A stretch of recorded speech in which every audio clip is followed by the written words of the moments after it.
Morning, everyone. Welcome to the Judiciary Committee hearing. My name is Carl Rhodes. I'm chair of the committee. This Zoom meeting and YouTube live stream event will include the following agenda: the 9:30 a.m. agenda for the JDC Judiciary Committee. The other members of the committee are Vice Chair Keo Kalole, Senators Ocasio, Gabbard, Lee, Kim, Viola, who I believe are either all here or planning to be here. This hearing is being streamed live on YouTube. You can find links to viewing options for all Senate hearings and meetings on the live and on-demand video page of the legislature's website. If you're interested in seeing the testimony, the written testimony, you can go to the legislature's website, which is www.capitol.hawaii.gov, www.capitol.hawaii.gov, Capitol with an O. In the unlikely event that we have to abruptly end this hearing due to a major technical problem, the committee will reconvene to discuss any outstanding business on Thursday, February 3 at 9:25 a.m. and a public notice will be posted on the legislature's website. For people testifying remotely, all testifier audio will be muted and video disabled until it's your turn to testify. There's a 2-minute time limit on oral testimony, and if there are temporary glitches during your turn to testify, we may move on to someone else, but if we can fix the technical problem, we'll bring you back if we can. I think that's it. Let's go ahead and get started. First up today is SB 312. 312 proposes a state constitutional amendment to provide that freedom of speech does not include the expenditure of money to influence elections. First up on SB 312 is Sandy Ma for Common Cause Hawaii. Good morning. Good morning, Chair and members of the committee. It's a Lunar New Year, so 新年快乐，恭喜发财，身体健康. So I would say that in person, but getting it over Zoom. I usually do a little bow too. Common Cause is just providing comments on SB 312. We have supported a constitutional amendment overturning Citizens United, and Hawaii was one of the first states that passed a resolution supporting a constitutional amendment overturning Citizens United to pass sensible spending limits on political spending at the state and federal level. And we also support robust public financing of elections. So thank you very much for allowing Common Cause to provide comments and support of the intent of SB 312. Thank you. Thank you. Next we have Scott Smart, who's in opposition, and that's all the testifiers we have on SB 312. Members, questions for Ms. Ma? Well, so yes, I mean, I too would prefer a federal constitutional amendment, which is the one that would really make a difference. But you don't object to this, though, do you? We're just providing comments. We're not. Okay, that's fine. Thank you. Members, any other questions? All right. If not, let's go ahead and move on to the next bill. Thank you, Ms. Ma, for being here. This one is SB 2740 relating to guardians ad litem, allows the judiciary to compensate guardian ad litems for involuntary hospitalization, assisted community treatment petitions at a higher rate than existing statutory guidelines, and makes an appropriation to pay for GALs. First up on SB 2740 is Judge Matthew Viola testifying for the judiciary. Good morning. Hey, good morning, Chair Rhodes, Vice Chair Keo Kalole, and members of the committee. I'm Matt Viola. I'm the senior family court judge in the First Circuit, and I'd like to stand on my written testimony in strong support of the bill, but I'm available to answer any questions if you have any. And thank you. Thank you very much. Thanks for being here. That's the only testifier we have on this measure. Anyone, any questions from members? Okay, I don't either. Thank you very much. Appreciate your time. Of course. Next up is SB 2388 relating to electionary communications. This requires disclosure of electionary communications to occur on the date of any subsequent expenditures for electionary communications for non-candidate committees only. First up is Gary Cam for the Campaign Spending Commission. Good morning, Chair, Vice Chair, members of the committee. The Commission supports what this bill is attempting to do, which is to restore the requirement to file statements of information on subsequent expenditures for electionary communications after the threshold is reached. I believe Act 3 last year inadvertently took out that requirement. So we're grateful that it's being put back. We do prefer the Commission's version in SB 2042. That one will also restore the threshold of $2,000, more than $2,000. We don't know why it was changed to $1,000. And it will also change the disclosure date to when the ad runs and not when the expenditure is made or contracted for. Thank you. Okay, thank you. Next up is Sandy Ma for Common Cause. Morning again. Good morning, Chair and members of the committee. Sandy Ma for Common Cause. We support SB 2388. We think it's a necessary amendment. We also suggest removing the definition of person that was added to this bill in the last session, in the 2021 legislative session. We think it causes confusion.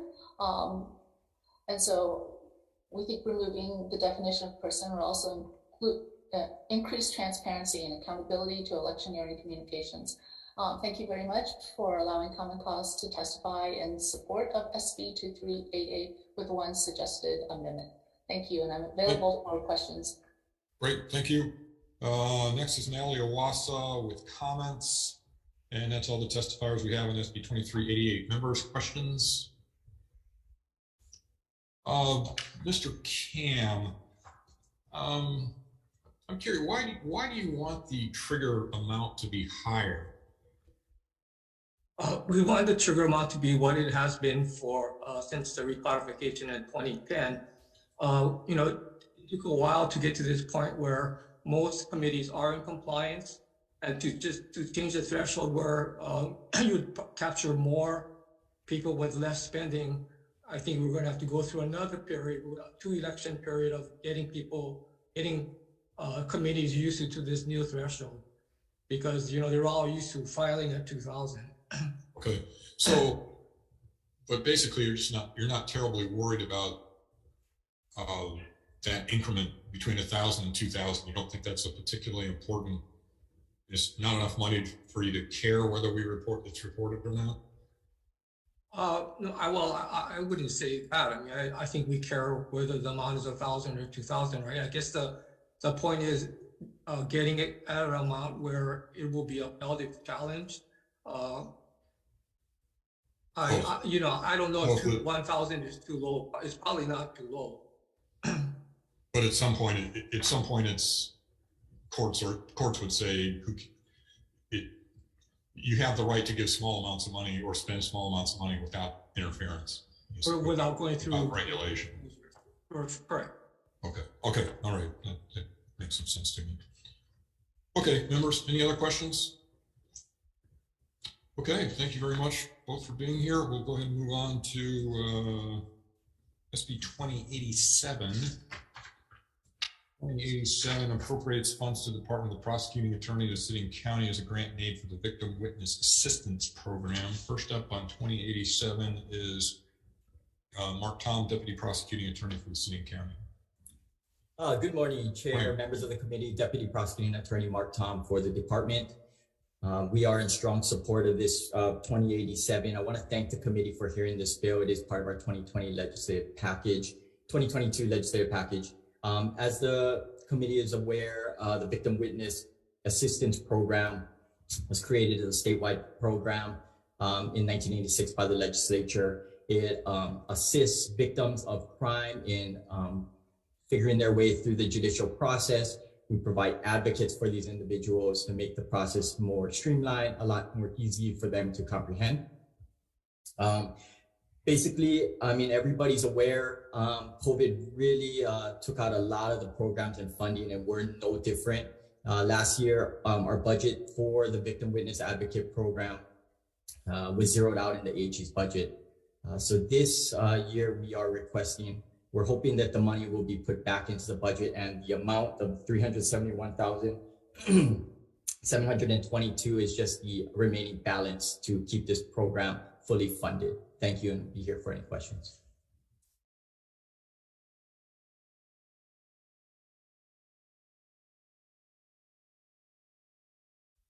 Oh, Chair, you're muted. I'm sorry, I don't do that very often, but every once in a while I forget. Okay, thank you, Deputy Prosecuting Attorney Tom.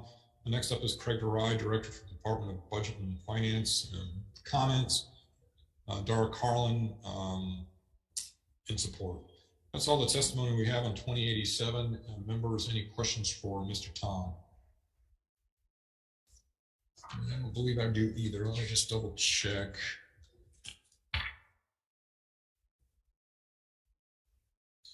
Mr. Tom, did you happen to read the testimony from the Budget and Finance? I did not, Chair. Okay, never mind. Thank you. I just was trying to make head. I don't quite understand it. It's a funding mechanism issue, which I think we can safely leave to WHAM. But I was just curious if you'd seen it. Okay. Thank you. I apologize. Oh no, not at all. If there are no more questions, let's go ahead and move on to SB 2088. This appropriates funds to the Department of Prosecuting Attorney for City and County for the Career Criminal Prosecution Unit. And for this one again, first up is Mr. Tom. Again, good morning, Chair, members of the committee, Deputy Prosecuting Attorney Mark Tom for the department. Again, I want to thank the committee for hearing this bill. It is part of our 2022 legislative package. This program, again, is another state mandated program that addresses what we call as career criminals, defined as mostly addressing repeat felony offenders. And again, this fund was also in the AG's budget along with the Victim Witness Assistance Program. And it was zeroed out last year, due to fiscal restraint due to COVID. We're hoping again for this funding to be back in the Attorney General's budget, as well as this amount in this bill is the balance to keep this program fully funded, which is the $653,360. Thank you here for any questions. Sorry, almost did it again. Thank you, Mr. Tom. Next up is Craig Garai, Director, Department of Budget and Finance, with comments, and those are the only testifiers we have in this measure. Members, any questions for Deputy Prosecuting Attorney Tom? Senator Gabbard, go ahead. Yes, for Mr. Tom, can you just give an example of how the Career Criminal Prosecution Unit would use the grant and aid? Yes, so right now the funding is used for positions. So basically, right now it's just trying to keep warm bodies. So deputy prosecuting attorneys that have a smaller caseload, but have these types of cases. And when I say smaller, I don't mean like 3 or 4 cases. They still have a very large caseload. However, these cases that they have are specifically deal with any of the types of cases that fall under the definition in 845 that is defined as a career criminal. So that would be under 845-3. There's a number of criteria of what is a career criminal, and these are the cases that those prosecutors would handle specifically in court through prosecution. Thank you, Mr. Tom. Thank you, Chair. Thank you. Members, any other questions? If not, thank you, Mr. Tom. We'll go ahead and move on to SB 2347. This requires the language and meaning of any proposed constitutional amendment and ratification question to be simple, concise, and direct to the extent practicable. Allows the presiding officers of the legislature to request a written opinion of the Supreme Court regarding the legality of a proposed amendment to the Hawaii State Constitution and the corresponding constitutional ratification question. Requires the Supreme Court to provide a written notice within 48 hours of receipt of the request. There is one testifier on this, but they're not here. That's Rodney Meyer, the Administrative Director of Courts. They're called comments, but it's pretty clear the judiciary has serious concerns anyway about this bill. But there's no one to ask questions of, so we'll go ahead and move on to the next bill. That is SB 2390. This increases the number of associate judges on the Intermediate Court of Appeals from 5 to 6 and would bring the total of ICA judges to 7, including the Chief Judge, who I believe is the first testifier. Yes, Lisa Gunnar is the Chief Judge, Intermediate Court of Appeals. Morning. Good morning, Chair Rhodes, Vice Chair Keoho Kalome, Senators Ocasio, Viola, Gabbard, Lee, And I think Senator Kim, I think I saw her there as well. To all of you, good morning. It's my pleasure to be here to testify in strong support of this bill, and I want to thank Chair Rhodes for introducing it. You know, it's really timely and appreciated. Brief history, and I know I have only a few minutes here. So the ICA was started, it essentially got up and running in 1980, came out of the 1978 CON-CON, with 3 judges, a chief judge and 2 associate judges. And as you all know, we sit in panels of 3. About 12 years later, in 1992, this statute was amended to add 1 more associate judge. And then about another 12 years later, in 2004, 2 more associate judges were added via amendment to this very statute. And then what happened after 2004 is significant. In middle of 2006 was the restructuring of the appellate system, where now all the appeals come to the ICA, not all, most of the appeals come to the ICA. There are some that go directly to the Supreme Court, as you know. And then, so this is where really most of the appeals start and end. And so we carry a significant backload. We want to bite into that backlog. And this would truly, I think, give us that opportunity to do that. We have historically struggled with that load. I'll just tell you, over the course of 15 years since that restructuring, the ICA has had about over 8,000 appeals filed here, and 7,800 have been terminated. So that's a lot. An additional judge would help a lot. We did put in our testimony the importance, though, of having the support staff for this additional position. Thank you. Thank you very much.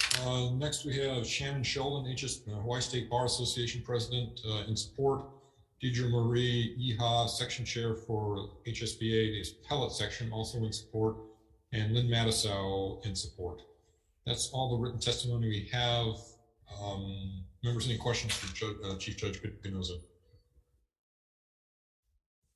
Can you just go a little more into what the backlogs are right now? Are they improved? I mean, the pandemic probably affected them too, but can you just talk about the last couple of years? Yeah, absolutely. I guess I'll give you this number. I was able to kind of calculate things out. It's not in the testimony. On average, we get about 541 appeals filed every year over the course of the last 15 years since the restructuring. On average, we're able to resolve about 524, 25 of those each year. So it does result in, on average, we haven't necessarily been able to keep up with each year, although some years it changes. With the pandemic, we have had a lot of challenges. I'll also note, though, that the number of appeals filed has gone down. So it's kind of been, we've been able to sort of keep up. It's sort of been level in terms of the number of appeals that have come in and the number of appeals terminated. One of the challenges that we've had, although hopefully that it is behind us, is we did go through a period of about 5 years of a number of judges retiring from the ICA, some because of reaching the 70-year limit. Others had been on the court for 10 plus years. And so that also was a significant factor in terms of the last 5 years or so. One of the things I did want to point out is that I saw HSBA's testimony, and that their numbers, you'll probably notice, look a little different than ours. Their numbers and the chart that they have in their testimony includes the motions. And so it is really important to understand that in addition to resolving the merits of each appeal before us, we get thousands of motions every year. So in every year, we resolve between 2,000 and 3,000 motions. And some are not too complicated. Some are very complicated and extremely time consuming. And it adds to the workload of each ICA judge. We sit in panels of 3 on the merit panel. And we also at any given time have 3 ICA judges assigned to the motions panel. And each week we have 1 ICA judge who is the lead on the motions. And that it can be a very significant part of the workload, like I say. So you know, one of the things of being down, having a vacancy for about a year and a half because of some retirements that kind of occurred in seriatim, that was a challenge. We now have 6 judges, all 6 positions are filled. We're so thankful for that. But adding on another judge would just really allow us to just be even more productive. So because we sit in panels of 3, this additional judge would allow for additional panels to be created, carry a whole nother workload, be another lead judge to be working on appeals, and also another judge to help with the motions workload. And we have been able to add, we previously sought a staff attorney. Staff attorneys are a big part of our productivity, and so we have been able to really utilize them as well. So we were able to add one more through administrative process. And so I'm so sorry, Chair Rhodes, so sorry. The backlog right now is 862 appeals as of the end of last fiscal year. And I take these all from the statistical supplement that the judiciary submits to the legislature every year. Okay, great, thank you. Members, any other questions? Okay, if not, thank you, Chief Judge Canosa, for joining us today. That's the end of the agenda, members. Unless anyone feels the need to go into a breakout room to discuss any particular bill, I think I'm ready to go ahead and make recommendations and we can vote. Any concerns? All right, let's go ahead and just go straight to decision making then. First up is SB 312. This is the one that proposes a constitutional amendment to provide that freedom of speech does not include the expenditure of money to influence elections. The testimony that we got today was on the proposed SD1 that we had posted. So my recommendation is to go ahead and go. It's an amendment technically, but it's amending it with the SD1 that's already been posted. I realize that there are going to be people who say, well, what's the point of doing this? It's purely symbolic. I would say that the reason for doing it is twofold. One is symbols are very important in politics. And 2, if all the states in the union said, you know what, we don't think money is speech, and they passed state constitutional level amendments like this, it puts a lot of pressure on the feds to actually do something about the problem. But it's true that the feds are the ones who really need to address this. So that's my rationale for moving forward. And we'll see whether we have the votes to do that or not. Questions or concerns? I do. Senator Kim, go ahead.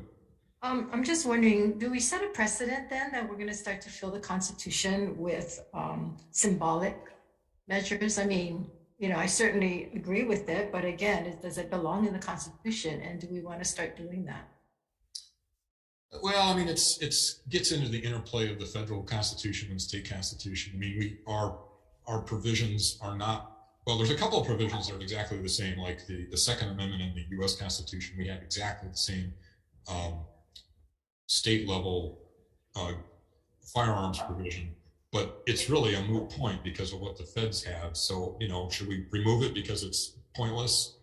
I don't know. I don't think so. I think it just indicates that the state and the federal governments have different priorities and they don't see things exactly the same, but there are certain instances where the state wins and certain instances where the feds win. No, I agree, but I think, in that situation where,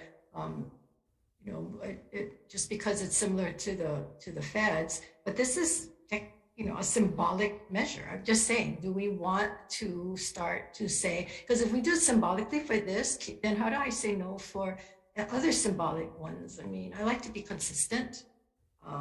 And I don't want to say that I'm opposed to it, but does it belong in the Constitution? So anyway, that's just my... I agree. There's no point in going through on every single issue. I guess the reason that I would feel like an exception was important here is because it's such an important issue. It's the whole money, money and speech thing is the basis for so much of the problems in the world today. But so many things are important. I mean, I'm just saying again. Yeah. Okay, I hear you. I look at the Constitution as being such a document that we want to preserve and make sure that it spells out rights and so forth. And I just don't know if we start, we start with one, it's okay, but then how do you say no to the rest? Well, I think the other thing, well, there's two other caveats. One, of course, is will it make it through the legislature? I have no idea. And B, if a lot of people feel like you do that we shouldn't do symbolic, immediately symbolic. It won't be symbolic if the someday the U.S. Supreme Court will probably overturn Citizens United, and then it won't be symbolic at all. But yeah, I mean, if voters don't want to do it this way, they have every right to turn it down. Okay, thank you. Any other concerns? If not, Vice Chair Keokolole. Members voting on SB 312, the chair's recommendation is to pass this measure with amendments. Chair Rhodes? Aye. Vice Chair goes aye. Senator Ocasio? Aye. Senator Gabbard? Aye. Senator Kim? I'll go with reservations. Senator Lee? Aye. Senator Favela? Reservations. Chair, recommendation adopted. Thank you very much, members. Next up, we have SB 2740, allows the judiciary to compensate guardian ad litem's for involuntary hospitalization assisted community treatment petitions at a higher rate than existing statutory guidelines, and makes an appropriation for guardian ad litem's. Recommendation on this one is to pass as is. Questions or concerns? If not, Vice Chair. Members voting on SB 2740, the chair's recommendation is to pass this measure unamended. Noting the presence of all members of the committee, are there any noes or reservations? Seeing none, Chair, all members vote aye. Recommendation adopted. Thank you very much. Next is SB 2388. This requires disclosure of electioneering communications to occur on the date of any subsequent expenditures for electioneering communications for non-candidate committees only. The recommendation here is to go ahead and pass with some amendments. Go ahead and accept the Campaign Spending Commission's testimony about the initial reporting threshold to move it back up to more than 2,000. And also, per the campaign spending's testimony, will repeal one of the exceptions to the definition of electioneering communication, i.e. that spending that constitutes actual expenditures by the expending organization, which I have to say never made any sense to me anyway, so we'll take that out. And that's it. Any questions or concerns on that one? Okay, if not, Vice Chair. Members voting on SB 2388, Chair's recommendation is to pass with amendments. Noting all members present again, are there any noes or reservations? Chair, recommendation adopted. Thank you. Next is SB 2087. This appropriates funds to the Department of Prosecuting Attorney of the City and County of Honolulu as a grant aid for the Victim Witness Assistance Program. Recommendation here is to pass with an amendment. We'll go ahead and put the dollar amount in. It's a blank amount right now. The testimony from the prosecutor was that the amount is $371,722, and that would be it. And if it goes to Ways and Means next, I believe. Yeah, so if they feel that it's necessary for negotiation purposes to take it back out, that's fine. But I like to put the amounts in so we know what we're talking about. Questions or concerns? If not, Vice Chair. Members, SB 2087 passing with amendments. Are there any noes or reservations? Recommendation adopted. Thank you. Next is SB 2088. This appropriates funds to the Department of Prosecuting Attorney for the City and County of Honolulu as a grant aid for the Career Criminal Prosecution Unit. Essentially the same drill here. We'll go ahead and fill in the blank amount. Testimony was it would be $653,360. Questions or concerns? If not, Senator Keokolole. Members, SB 2088 passing with amendments. Are there any noes or reservations? Recommendation adopted. Thank you. Next up is SB 2347. This is the one that requires the language and meaning of any proposed constitutional amendment and ratification question to be simple, concise, and direct to the extent practicable. Allows the presiding officers of the legislature to request a written opinion of the Supreme Court regarding the legality of a proposed amendment to the Hawaii State Constitution and the corresponding constitutional ratification question. Requires the Supreme Court to provide a written opinion within 48 hours. Recommendation is to go ahead and pass it forward.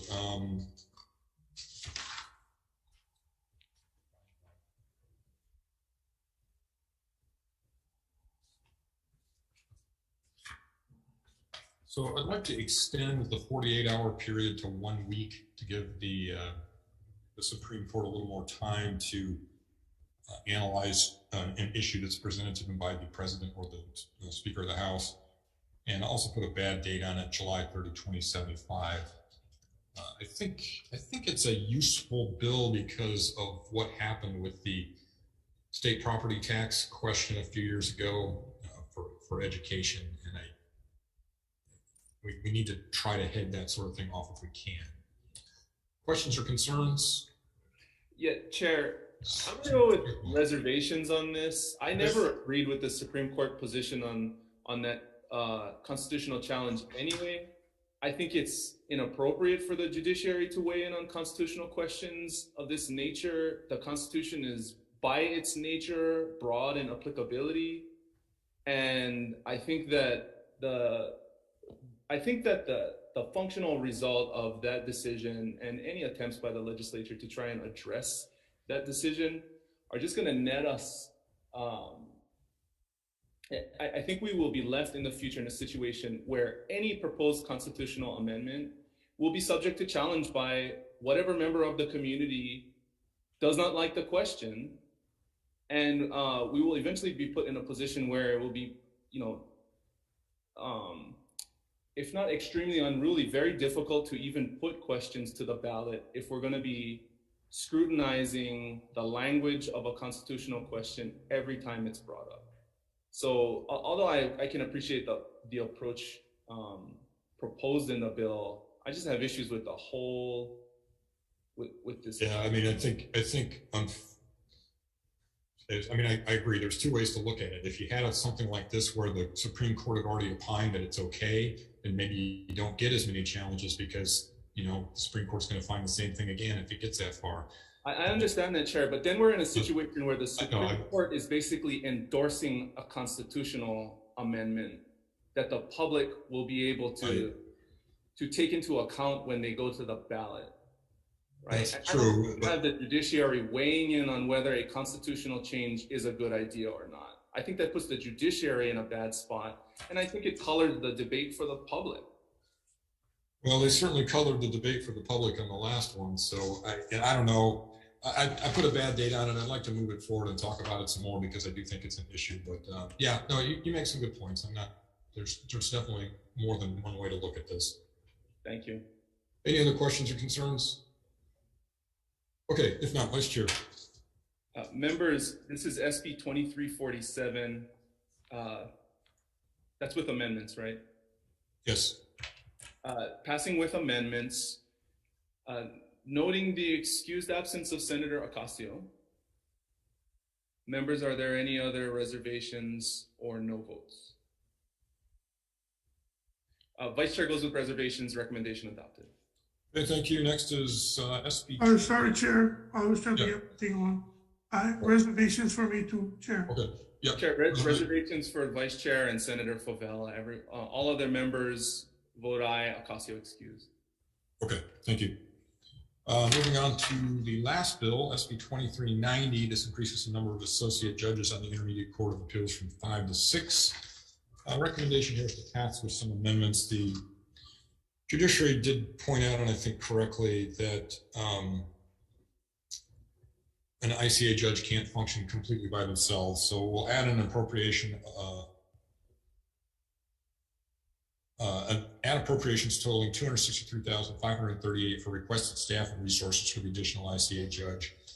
That breaks down as 1 full-time judicial assistant at $86,688, 2 full-time law clerks at $67,200 each, and then $42,450 for equipment, furniture, stuff for the chambers of the judges' chambers. And then we'll make it effective upon July 1, 2022 because of the appropriation in it. Actually, I have a question for staff. Let's see. It's Jesse, I guess. Now, is this appropriation in addition to the original appropriation in the bill? Yes, this is an additional appropriation. Okay. What was the amount for the? The amount for the judge was $214,788 in section 2 of the bill. Okay, great. All right, just so we're clear about what we're doing, that's the proposed amendment. Those are the proposed amendments. Any questions or concerns? If not, Vice Chair. Members voting on SB 2390, the recommendation is to pass this measure with amendments. Noting the excused absence of Senator Ocasio, are there any reservations? Any opposition? Seeing none, Chair, recommendation adopted. All right, thanks very much. That concludes our business. We're adjourned. Thanks for being here.